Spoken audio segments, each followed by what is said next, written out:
So social media is going crazy with Enzo look alike. Enzo posted a picture of Murukona Iro with the caption against today changed everything. The DNA results came in. Junior Tiger and me are officially blood brothers. People kept saying we look alike. So a DNA company offered free testing. We did it joking, just a quick oral swab, nothing serious. Now here we are, two guys who made because we looked alike, and then ended up discovering we are actually brothers. Plot twist of the year. To be honest, they look like each other, especially when Enzo phanga achine dreadlocks. Ukatarisa ma-pictures Enzo nema-pictures Tiger, they look very much alike. Vakafanana vanhu vasingatomboti. So Tiger is more popular ku TikTok. Vanhu vari ku TikTok, you know Tiger kuti ndoko akatanga ngoudzwa nevanhu kuti you look like, have you ever noticed kuti you look like Enzo? And they once went pa platform yasekuru Gudo vari two, and vanhu vakatoona kuti vanhu ava sure akafanana. So I think kuti this was their first meet up in person.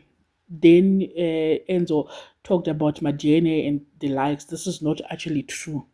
Vanhu vachitori neconfusion up to now, what is really happening. Is this AI? Because AI mazono ndo iri kunyanyotonga stereki. So vanhu vakaona waita this looks like AI. What is happening here? Only to find out that this is a real person, and Tiger is a real person, and anotoshandisa surname ya Enzo, not surname man, but anotozviti Tiger aisha ku Instagram yake. The two are not related, they just met online. Ndo zvakangoitika. Vanhu vatotanga kutongovaudza kuti they should meet in person.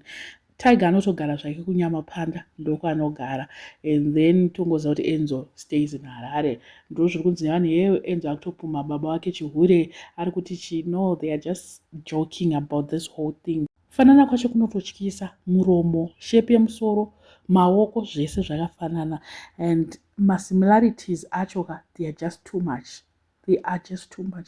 I don't know kuti muri kuona here zvatiri kuona vamwe, but anyway, vangosiyana height mbichana, otherwise maziso, everything, they look alike. Let me know in the comment section.